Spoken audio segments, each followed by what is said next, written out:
साथियों नमस्ते। तो आज हम आइए पता लगाए 6.2 भाग 4 जो कि आपकी किताब के पेज संख्या 139 पे हैं। इनके प्रश्न करेंगे और इससे पहले के जितने भी वीडियोज है वो सारे मैंने प्लेलिस्ट में डाल दिए हैं। अगर वो वीडियोज आपको देखने हैं तो प्लेलिस्ट में जाकर आप देख सकते हो। यहाँ पर आपकी पाठ्य पुस्तक के अंत में दिए गए 10 ग्राम के टुकड़े काटिए। यानी हमें यहाँ पर एक 10 ग्राम है और इसके हमें क्या करने हैं, टुकड़े करने हैं। और मैं पहले से इनके टुकड़े कर चुका हूँ। जैसे यहाँ पर देखिए, ये हमारा ए टुकड़ा है और ये हमारा बी टुकड़ा है, ये सी टुकड़ा है, ये डी, ये ई और ये एफ। ठीक है। और जी टुकड़ा कहाँ गया, ये रहा जी। इन सभी के मैंने क्या कर दिए हैं, टुकड़े कर दिए। ठीक है। अब जैसे जैसे हमें प्रश्न कहेगा वैसे वैसे हमें इनके क्या देने हैं, उत्तर देने हैं। तो देखो, सबसे पहले हमारा जो पहला प्रश्न है वो क्या है। तो प्रश्न है, खोजिए और पता लगाइए कि कितने टुकड़ों का क्षेत्रफल एक समान है। तो अगर मैं इस चित्र को ध्यान से देखूं, ठीक है, तो देखो ए और बी इन दोनों का क्षेत्रफल मुझे क्या दिखाई दे रहा है, समान दिखाई दे रहा है ना। लेकिन हमें कैसे पता चलेगा कि दोनों टुकड़े समान हैं। तो हम क्या करेंगे, यहाँ पर ये रहा हमारा ए टुकड़ा और ये रहा हमारा बी टुकड़ा। अगर इस ए और बी को हम एक दूसरे के ऊपर रखें और ये दोनों टुकड़े ठीक एक दूसरे के ऊपर आ जाएंगे तो हम कहेंगे कि दोनों का क्षेत्रफल क्या है, समान है। तो देखो, ए टुकड़ा नीचे है, बी मैं इसके ऊपर रख रहा हूँ। तो जब मैं इसके ऊपर रखता हूँ तो ए टुकड़ा ठीक बी के नीचे, ए टुकड़ा जो है वो ठीक बी के नीचे आ गया है ना। एकदम बराबर है ये टुकड़ा। यानी कि दोनों का क्षेत्रफल क्या है, समान है। दोनों का क्षेत्रफल क्या है, समान है। तो हमारा उत्तर क्या हो जाएगा, चित्र में ए तथा बी का क्षेत्रफल एक समान है। और गणित में कैसे लिखेंगे, क्षेत्रफल ए बराबर क्षेत्रफल बी। यानी ए का क्षेत्रफल और बी का क्षेत्रफल दोनों को क्या है, बराबर है। तो ये हो जाएगा पहले प्रश्न का उत्तर। दूसरा प्रश्न है, आकार डी आकार सी की तुलना में कितने गुना बड़ा है। सी, डी और ई में क्या संबंध है। तो अब हमें टुकड़ा सी और डी लेना है। यहाँ पर चित्र में ध्यान से देखो, सी छोटा है और डी बड़ा है, लेकिन ये कितना बड़ा है वो हमें समझना है। तो देखो, यहाँ पर मेरे पास ये रहा सी टुकड़ा और ये रहा डी टुकड़ा। ठीक है, साफ साफ दिख रहा है कि ये छोटा और ये बड़ा है, लेकिन कितना बड़ा है। तो इसके लिए हम एक काम करते हैं, इस सी टुकड़े को डी के ऊपर रखते हैं। ये मैंने डी के क्या कर दिया, ऊपर रख दिया। ठीक है। एक मेरे पास सी का टुकड़ा और है यहाँ पर। ठीक है, ये भी मैं इसके ऊपर रख देता हूँ और मैं ये देखता हूँ कि 2 सी मिलकर एक डी बनता है। 2 सी के टुकड़े अगर मैं जोड़ देता हूँ तो वो क्या बनता है, एक डी का टुकड़ा बनता है। यानी कि डी का जो क्षेत्रफल है वो सी के टुकड़े का दुगुना है। समझ में आया आपको। तो इसका उत्तर हम कैसे लिखेंगे, आकार डी आकार सी से 2 गुना बड़ा है, अर्थात क्षेत्रफल डी बराबर 2 गुना क्षेत्रफल सी, है ना। फिर ये कह रहा है सी, डी और ई में क्या संबंध है। तो देखो, ये हमारा हो गया सी, ये हो गया डी और ये टुकड़ा हो गया हमारा ई। अब इनमें क्या संबंध है, तो आप देख लीजिए, जो सी टुकड़ा है और ये जो ई टुकड़ा है दोनों ही आपस में क्या है भाई, बराबर है। दोनों एक दूसरे के ऊपर आ गए। ठीक है, तो ये दोनों टुकड़े आपस में क्या है, बराबर है। और जब इन दोनों टुकड़ों को मैं डी पर रखूंगा तो ये क्या बन जाएगा, ये डी के क्षेत्रफल के बराबर आ जाएगा, है ना।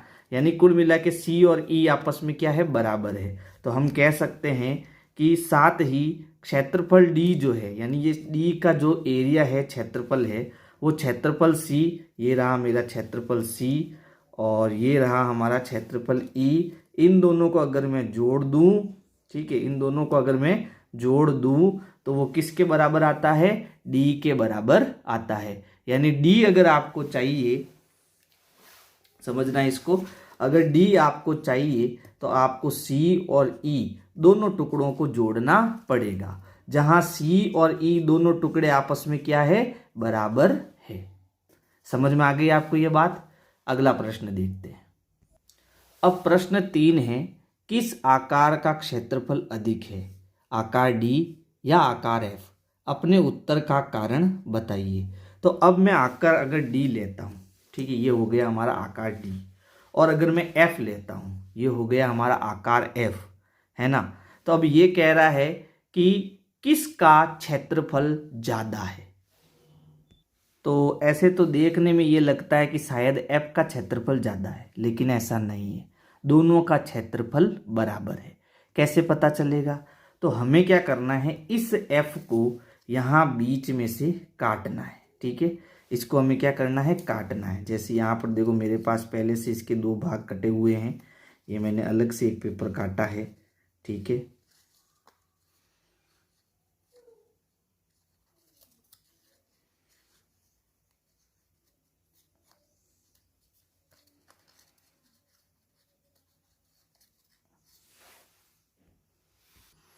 देखो ये मेरे पास एफ है, और ये एफ आकृति का मैंने टुकड़ा क्या कर दिया है, बीच में से काट दिया है, ठीक है।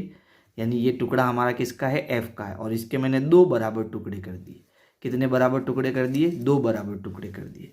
अब अगर ये जो मेरे पास एफ के 2 टुकड़े हैं, इस डी पर अगर मैं रखता हूँ, जैसे मान लो एक टुकड़ा मैंने यहाँ रख दिया इस भाग में, ठीक है, और दूसरा टुकड़ा मैंने यहाँ रख दिया इस भाग में, तो हम क्या देखेंगे कि ये दोनों टुकड़े जो है वो डी के क्षेत्रफल के ठीक क्या आ रहे हैं, बराबर आ रहे हैं। ये दोनों टुकड़े जो है वो डी के क्या आ रहे हैं, एकदम बराबर आ रहे हैं।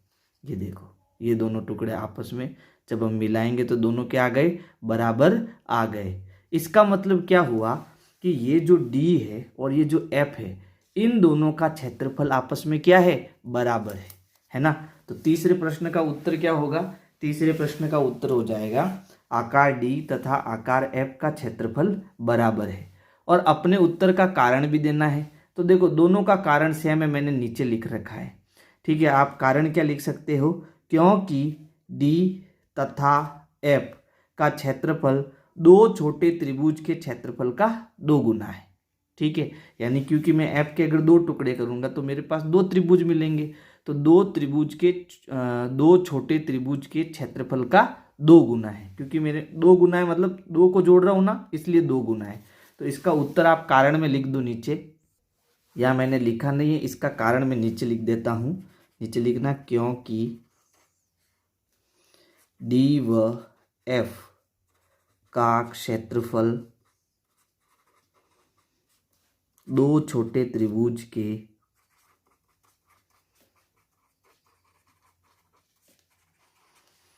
क्षेत्रफल का 2 गुना है। ये आपको कहाँ लिखना है, इसके नीचे, क्योंकि ये तीसरे प्रश्न का उत्तर ये भी लिखना है आपको, ठीक है। अब चौथे प्रश्न का उत्तर देखो। प्रश्न 4 है, किस आकार का क्षेत्रफल अधिक है, आकार एफ या जी? अपने उत्तर का कारण बताइए। तो देखो हमारे पास ये रहा एफ टुकड़ा और ये रहा जी टुकड़ा। अब अगर मैं एफ की बात करूं तो ये एक त्रिभुज है, और जी की बात करूं तो ये एक समांतर चतुर्भुज है, ठीक है। अब अगर मैं त्रिभुज के 2 बराबर टुकड़े करता हूं और उनको इस पर रखता हूं तो दोनों का क्षेत्रफल क्या आता है, बराबर आता है, ठीक है। अभी मैंने आपको बताया था कि ये एफ के मैंने 2 टुकड़े पहले से कर रखे हैं, है ना। अब इन दोनों टुकड़ों को अगर मैं जी पर रखता हूं, जैसे मान लो एक टुकड़े को मैंने ऐसे रख दिया जी पर, ठीक है, ये एक टुकड़ा मैंने ऐसे रख दिया, और दूसरा टुकड़ा ठीक इसके ऊपर ऐसे रख दिया, ठीक है। तो देखो ये दोनों टुकड़े ठीक एक दूसरे के क्या आ गए, ऊपर आ गए। यानी कुल मिला के जब मैं एफ के 2 त्रिभुज बनाता हूं तो इन दोनों, इस त्रिभुज का जो दुगुना है, दुगुना मतलब 2 टुकड़े जो है वो इसके क्षेत्रफल के क्या आ रहे हैं, बराबर आ रहे हैं। यानी कुल मिला के दोनों का क्षेत्रफल आपस में क्या है, बराबर है। कब होता है बराबर, जब इसके मैं 2 बराबर टुकड़े करके इसके ऊपर रखता हूं तो दोनों का क्षेत्रफल क्या आता है, बराबर आता है। तो इसका उत्तर लिखेंगे आकार F तथा आकार G का क्षेत्रफल बराबर है, क्योंकि F तथा G का क्षेत्रफल दो छोटे त्रिभुज के क्षेत्रफल का 2 गुना है। ठीक है। प्रश्न 5 है, आकार G की तुलना में आकार A का क्षेत्रफल कितना है? क्या यह 2 गुना बड़ा है? क्या यह 4 गुना बड़ा है? तो चलो सबसे पहले हम आकार G को देखते हैं। ये है हमारा आकार G। ठीक है। और हमें दूसरा आकार क्या लेना है? A। ये रहा हमारा आकार A। ठीक है। अब अगर मुझे G को इस पे रख कर चेक करना है कि ये इसका कितना गुना है ना, तो हमें क्या करना पड़ेगा? G को यहाँ बीच में से काटना पड़ेगा। मैं क्या कर रहा हूँ, इस कॉर्नर को इस कॉर्नर से काट रहा हूँ एकदम बराबर सीध में। ठीक है, ये मैंने इसको काट दिया। अब G वाला जो हिस्सा है मैं इसको यहाँ रखता हूँ। ठीक है। और इस हिस्से को मैं घुमाकर यहाँ रखता हूँ। ठीक है, यहाँ मैंने इसको रख दिया। अब मैं देख रहा हूँ कि ये मैंने जो भी काटा है ना, आकार G को, इसके 2 हिस्से है ना, इसके पूरे आधे भाग को कवर कर रहे हैं। ठीक है। तो अगर ये दोनों भाग अगर मैं यहाँ रखूँगा, यानी ये टुकड़ा यहाँ रखूँगा और इस टुकड़े को अरेंज करके यहाँ रखूँगा। ठीक है, ऐसे अरेंज करके वापस यहाँ रखूँगा, तो ये आधा और आधा, यानी अब देखो ये आधा इधर वाला भाग इसने कवर कर लिया। तो कुल मिला के जो मेरे पास G टुकड़ा था, ठीक है, ये जो कि इस प्रकार का था, ये G टुकड़ा था, इसके ऐसे ऐसे 2 भाग में यहाँ रखूँगा, ऐसे ऐसे 2 भाग को काट कर यहाँ रखूँगा, तो पूरा किसका क्षेत्रफल बन जाएगा? A का क्षेत्रफल बन जाएगा। यानी इसका मतलब क्या हुआ कि ये जो G है वो इस A को आधा कवर कर रहा है, आधे भाग को क्या कर रहा है? कवर कर रहा है। यानी हम कह सकते हैं कि जो G का क्षेत्रफल है वो A के क्षेत्रफल का आधा है। कितना है? आधा है। ठीक है, तो उत्तर हो जाएगा आकार G का क्षेत्रफल आकार A के क्षेत्रफल का आधा है। अर्थात गणित में कैसे लिखेंगे? G बराबर 1/2 A, है ना। यानी जो G का क्षेत्रफल है वो A का क्षेत्रफल का आधा है। समझ गए? यानी हम A को जब आधा करेंगे ना, पूरा A को आधा काटेंगे, तब जाके इसका क्षेत्रफल इसके क्या आएगा? बराबर आएगा। बात समझ में आ गई? अब है प्रश्न 6, क्या अब आप 7 टुकड़ों से बने बड़े वर्ग के क्षेत्रफल को C आकार के क्षेत्रफल के रूप में लिख सकते हैं? तो देखो यहाँ पर टोटल 7 टुकड़े हैं, 1 2 3 4 5 6 और ये 7। और इन 7 टुकड़ों को जोड़कर हम क्या बना रहे हैं? एक बड़ा वर्ग बना रहे हैं। वर्ग किसे कहते हैं? जिसकी सभी भुजाएं क्या होती है? समान होती है। तो इन 7 टुकड़ों को जोड़कर हम एक बड़ा वर्ग बना रहे हैं। अब ये कह रहा है कि ये जो बड़ा वर्ग है इसका क्षेत्रफल C का कितना है? इस C के टुकड़े का कितना है? ठीक है, यानी ऐसे C हम रखें इसके ऊपर, तो ऐसे C के टुकड़े कितने आ सकते हैं? बात समझ में आई? जैसे ये C का टुकड़ा है ना, तो ऐसे C के टुकड़े हम इसके ऊपर रखेंगे, तो ऐसे कितने C हम इसके ऊपर रख सकते हैं? अब ये छोटी आकृति और ये बड़ा टुकड़ा है, ध्यान रखना, ये छोटी आकृति और ये बड़ा टुकड़ा है। तो हमें क्या करना है कि ऐसे छोटे छोटे C इसके ऊपर रखेंगे तो एक बड़ा वर्ग बनाएंगे। तो कितने C की ज़रूरत होगी? तो हमें 16 C की ज़रूरत होगी। कितने C की ज़रूरत होगी? 16 C की। कैसे? तो देखो, अगर मैं A की बात करूं, आकृति A का क्षेत्रफल बात करूं, ठीक है, तो A के ऊपर मुझे ऐसे ऐसे कितने टुकड़े रखने पड़ेंगे? मुझे ऐसे ऐसे जो है 4 टुकड़े रखने पड़ेंगे, एक यहाँ, एक यहाँ, एक यहाँ और एक यहाँ, वो ऐसे घुमा घुमा कर, है ना। तो ऐसे 4 टुकड़े मुझे इसके ऊपर रखने पड़ेंगे। तो A का क्षेत्रफल 4 C के बराबर आएगा। और क्योंकि A और B दोनों बराबर है ना, A और B हमने शुरुआत में दोनों बराबर बताए थे, तो इसके ऊपर भी हमें 4 C के टुकड़े रखने पड़ेंगे। तो B का क्षेत्रफल भी 4 C। C का क्षेत्रफल कितना आएगा? अब C की क्योंकि एक टुकड़ा है तो 1 C हम लेंगे। फिर अगर मैं D की बात करूं तो D मेरे पास देखो ये रहा, है ना। और इस पर मुझे C के कितने टुकड़े चाहिए? तो इस पर मैं C के 2 टुकड़े रख सकता हूँ, ठीक है। तो इसका क्षेत्रफल क्या आ गया, 2c आ गया। ई की बात करूं तो ई और सी दोनों का क्षेत्रफल आपस में क्या है, बराबर है, तो इसमें एक टुकड़ा सी का चाहिए। एफ का क्षेत्रफल की बात करूं तो एफ में मुझे कितने सी के टुकड़े चाहिए, 2 सी के टुकड़े चाहिए। ये देखो ये एफ है, तो इस पर मैं ऐसे 2 सी के टुकड़े रखता हूं, एक टुकड़ा ऐसे, ठीक है,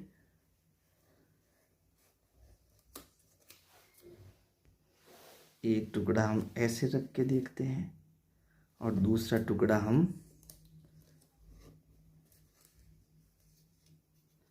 ऐसे रख के देखते हैं। तो F के ऊपर कितने टुकड़े आ गए, 2 टुकड़े आ गए। तो इसका क्षेत्रफल क्या आ गया, F का क्षेत्रफल बराबर 2c। इसी प्रकार G के भी 2 टुकड़े इसके ऊपर आएंगे और सबको जब हम C को जोड़ेंगे तो टोटल कितने C मिलेंगे, हमें 16c मिलेंगे। कितने C मिलेंगे, 16c। यानी कि अगर हम 10 ग्राम के 7 टुकड़ों को मिलाकर एक बड़ा वर्ग बनाते हैं तो उस बड़े वर्ग का क्षेत्रफल C टुकड़े के क्षेत्रफल का 16 गुना होता है। कितना गुना होता है, 16 गुना। और कैसे होता है तो ये मैंने यहाँ निकाल के आपको बता दिया है। प्रश्न 7 है, इन 7 टुकड़ों को व्यवस्थित करके एक आयत बनाइए। अब इस आयत का क्षेत्रफल आकार C के क्षेत्रफल के रूप में लिखने पर क्या प्राप्त होता है, अपने उत्तर का कारण बताइए। तो इसका उत्तर क्या है, सभी 7 टुकड़ों को मिलाकर चाहे वर्ग बनाए या आयत, उनका क्षेत्रफल हमेशा उतना ही रहेगा। यह आयत का क्षेत्रफल भी C आकृति क्षेत्रफल के 16 गुना के बराबर होगा। यानी कि इन टुकड़ों को काट कर इसका अगर हम आयत बना देते हैं, यानी यहाँ पर ऐसे हम क्या करेंगे, इन टुकड़ों से क्या बना देंगे, आयत, ऐसी आकृति बना देंगे। इसको अरेंज करके ऐसे बना देंगे, ठीक है। तो चाहे आप वर्ग बनाओ चाहे आप आयत बनाओ, क्षेत्रफल तो दोनों का क्या रहेगा, समान ही रहेगा, बराबर ही रहेगा, ठीक है। और इस आयत का जो क्षेत्रफल है, इसमें त्रिभुज के ये जो छोटे छोटे टुकड़े हम जोड़ेंगे तो इसके भी कितने टुकड़े आएंगे, 16 टुकड़े आएंगे। यानी कि यहाँ आयत का क्षेत्रफल भी C आकृति के क्षेत्रफल का 16 गुना होगा। तो ये है 7वें प्रश्न का उत्तर। प्रश्न 8 है, क्या इन 7 टुकड़ों से बने वर्ग और आयत के परिमाप भिन्न है या समान, अपने उत्तर की व्याख्या कीजिए। तो देखो ये मेरे पास वर्ग है, मान लीजिए यहाँ पर इसकी जो भुजा है वो कितनी आ गई, 4 सेंटीमीटर आ गई, ऐसा मान लो आप, ठीक है। तो इसका परिमाप क्या आएगा, ये भी 4, ये भी 4, ये भी 4 और ये भी 4। तो 4 4 8 4 12 और 4 16। तो इसका परिमाप क्या निकल के आया, 16 निकल के आया। लेकिन इसकी जगह अगर हम आयत बनाएंगे, मान लो हमने ऐसे आयत बनाया, ठीक है। तो अब ये है 4 सेंटीमीटर, ये है 2 सेंटीमीटर, ये भी 4 सेंटीमीटर और ये 2 सेंटीमीटर।